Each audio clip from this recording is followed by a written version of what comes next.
পাগল ছন্দ, আমি আপনার তালে নেচে যাই, আমি মুক্ত জীবন আনন্দ। নিঃশেষে প্রাণ যে করিবে দান, ক্ষয় নাই তার ক্ষয় নাই। কবিগুরুর এই কালোজয় পংক্তিটি যেন আজ আবারও নির্মম সত্য হয়ে ধরা দিল শরীফ ওসমান হাদির জীবনে। মেহনতি মানুষের মুখপাত্র, রাজপথের লড়াকু সৈনিক এবং ইনকলাব মঞ্চের নির্ভীক কণ্ঠস্বর ওসমান হাদি আর নেই। দুর্বৃত্তদের কাপুরুষোচিত গুলিতে আজ স্তব্ধ হয়ে গেছে সেই কণ্ঠস্বর, যা অন্যায়ের সামনে কোনোদিন মাথা নত করতে শেখেনি।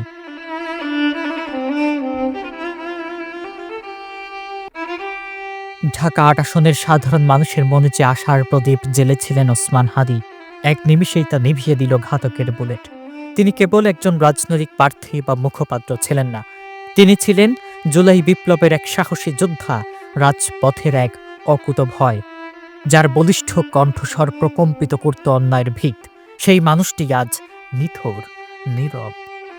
ভাই, আল্লাহ যদি আমাকে নিয়ে যায়, আমার বাচ্চাটার দিকে একটু খেয়াল রাখেন। তো এই কথাটা আমি বলতে পারিনি। শরীফ ওসমান হাদি মানেই ছিল রাজপথে এক টুকরো লড়াই। সাধারণ মানুষ তাকে ভালোবেসে বুকে জড়িয়ে ধরত। সেই মানুষটির হাসি মাখা মুখ আর কখনোই জনসমুদ্রে দেখা যাবে না। বাংলার ধূলিকণা সাক্ষী হয়ে রইল এক বীরের রত্নস্নাত বিদয়ের। ওসমান হাদির মৃত্যু আজ জাতির সামনে বড় কিছু প্রশ্ন ছুড়ে দিয়েছে। ভিন্ন মত পোষণ করাই কি তবে আজ চরম অপরাধ? প্রশ্ন তোলা কি শাস্তির যোগ্য কাজ? এই আক্ষেপ, এই কান্না আজ প্রতিটি বিবেকবান মানুষের। যে মানুষটি নিজের জীবনের মায়া ত্যাগ করে মানুষের অধিকারের কথা বলতেন, তাকে এভাবে চলে যেতে হবে তা কেউ কল্পনাও করেনি। এবং সবাই যখন মৃত্যুটাকে ভীষণ ভয় পায়, আমি তখন হাসতে হাসতে আল্লাহর কাছে ভীষণ সন্তুষ্টি নিয়ে পৌঁছতে চাই যে আমি একটা ন্যূনতম ওই জীবনটা লিড করতে পারলাম, যে আমি একটা ইনসাফের হাসি নিয়ে আমি আমার আল্লাহর কাছে পৌঁছতে চাই।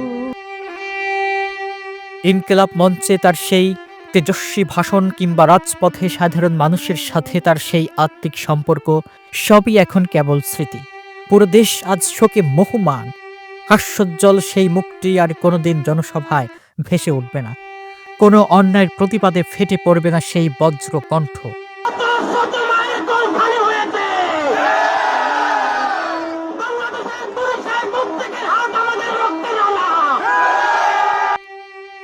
বাংলার জনতা আজ অশ্রুসিক্ত নয়নে বিদায় জানাচ্ছে তাদের প্রিয় হাদিকে। তিনি চলে গেছেন ঠিকই, কিন্তু রেখে গেছেন এক অদম্য লড়াইয়ের অনুপ্রেরণা।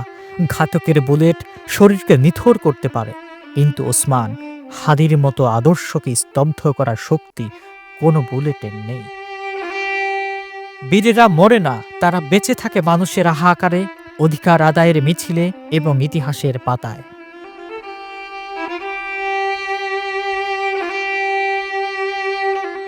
বিদায় হে অপরাজয়ী যোদ্ধা। বাংলার আকাশ, বাতাস আর রাজপথের প্রতিটি ধূলিকণা তোমায় মনে রাখবে চিরদিন।